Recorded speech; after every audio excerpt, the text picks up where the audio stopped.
ചാനലിലേക്ക് എല്ലാവർക്കും സ്വാഗതം. ഇന്നത്തെ റെസിപ്പി ഗോതമ്പ് പൊടി കൊണ്ട് ആവിയിൽ വേവിച്ചെടുത്ത ഒരു സ്നാക്ക് റെസിപ്പിയാണ്. നല്ല സോഫ്റ്റും കഴിക്കാൻ നല്ല ടേസ്റ്റിയുമായിട്ടുള്ള ഈ സ്നാക്ക് നമുക്ക് ഉണ്ടാക്കുന്നത് വീഡിയോയിൽ ഒന്ന് കണ്ടു നോക്കാം.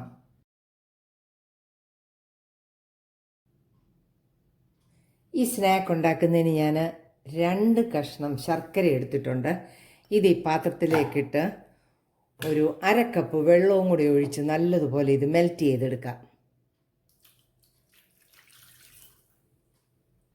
ശർക്കരയെല്ലാം നല്ലതുപോലെ മെൽറ്റ് ചെയ്തിട്ടുണ്ട്. നമുക്കിതിന് തണുക്കാനായിട്ട് മാറ്റി വെക്കാം. സ്നാക്ക് ഉണ്ടാക്കുന്നതിനായിട്ട് 1 കപ്പ് ഗോതമ്പ് പൊടി എടുത്തിട്ടുണ്ട്.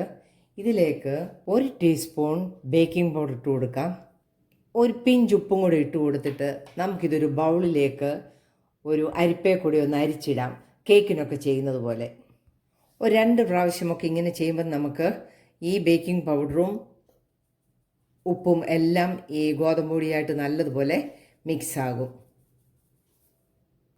2 പ്രാവശ്യം ഞാൻ ഇത് അരിച്ചെടുത്തിരിക്കുകയാണ്. നമുക്കിതൊന്ന് മാറ്റി വെക്കാം. ഈ സ്നാക്ക് ഉണ്ടാക്കുന്നതിന് ഞാൻ 2 റോബസ്റ്റ പഴമാണ് എടുത്തിരിക്കുന്നത്. നല്ലതുപോലെ പഴുത്ത പഴം തന്നെ വേണം. നമുക്കിത് മിക്സിയിലേക്ക് നല്ലപോലെ പഴുത്തത് കൊണ്ട് അതിൻ്റെ തൊലിയെല്ലാം കളഞ്ഞ് നമുക്കിട്ട് കൊടുക്കാം. ആ പഴം നമ്മൾ മിക്സിയുടെ ജാറിലേക്ക് ഇട്ട് കൊടുത്തു. ഇതിലേക്ക് നമ്മൾ തണുക്കാൻ വെച്ചിരുന്ന ശർക്കര പാനി അരിച്ചൊഴിച്ചു കൊടുക്കാം.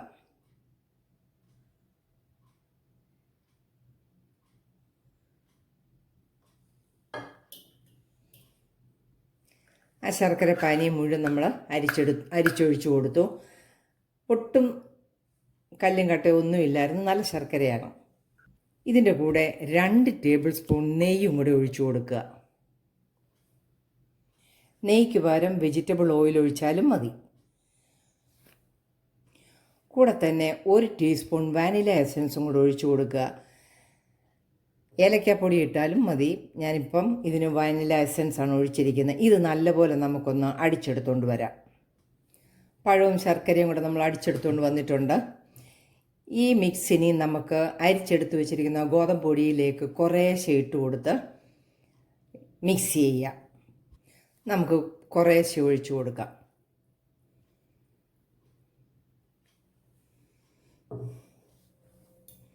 മിക്സ് ചെയ്യുക. ഒന്നിച്ചൊഴിച്ചു കൊടുത്താൽ ഇതെല്ലാം കൂടെ കട്ട കെട്ടിപ്പോകും. അതുകൊണ്ടാണ് നമ്മൾ കുറേശ്ശെ ഒഴിച്ച് മിക്സ് ചെയ്യുന്നത്.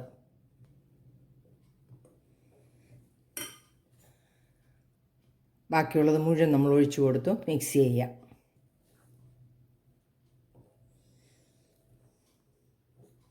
കേക്കിൻ്റെ ബാറ്റർ എടുക്കുന്ന പോലെ തന്നെയാണ്. നല്ല രുചിയാണ് ഈ സ്നാക്ക് കഴിക്കാൻ, ഗോതമ്പ് പൊടി കൊണ്ടുള്ള ഈ സ്നാക്ക് കഴിക്കാൻ. എല്ലാവർക്കും ഇതിഷ്ടമാകുകയും ചെയ്യും. എല്ലാവരും ഒന്ന് ട്രൈ ചെയ്ത് നോക്കണേ. ഇതിലേക്ക് ഒരു 1/4 കപ്പ് പാലും കൂടി ഒഴിച്ചു കൊടുത്ത് നല്ലതുപോലെ ഒന്നും കൂടെ മിക്സ് ചെയ്യുക.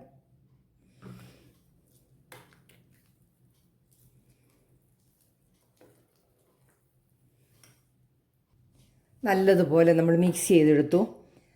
ചിലപ്പം 1/4 കപ്പ് പാലൊഴിച്ചാലും ഇത് ഈ കൺസിസ്റ്റൻസിയിൽ വരില്ല. അപ്പം നിങ്ങൾ കുറച്ചും കൂടെ ചേർത്തോണം. ഓരോ ഗോതമ്പ് പൊടിയുടെ വ്യത്യാസങ്ങളും കൂടെ കാണും. നമ്മുടെ ബാറ്റർ റെഡി ആയിരിക്കുകയാണ്. നമ്മൾ അപ്പച്ചമ്മിൻ്റെ തട്ടിൽ വെച്ചാണ് ഇത് സ്റ്റീം ചെയ്യുന്നത്.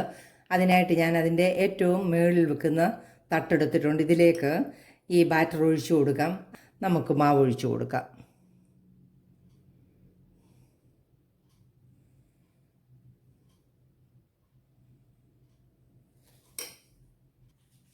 നമുക്ക് ഇതിൻ്റെ മുകളിലോട്ട് ഞാൻ കുറച്ച് കാഷ്യൂനട്ട് റോസ്റ്റ് ചെയ്തിട്ടുണ്ട്. മുകളിലൂടെ അതും കൂടെ വെച്ച് കൊടുക്കാം. കാഷ്യൂനട്ടും വെച്ച് കൊടുത്തിട്ടുണ്ട്. ഇത് നമുക്ക് അപ്പച്ചെമ്പിൻ്റെ വെള്ളം തിളയ്ക്കുമ്പോഴത്തെ അതിലേക്ക് വെച്ച് കൊടുക്കാം. വെള്ളം തിളച്ച് വരുന്നുണ്ട്. നമുക്കിത് 10 മിനിറ്റ് സ്റ്റീം ചെയ്തെടുക്കാം. അടച്ചു വെക്കാം.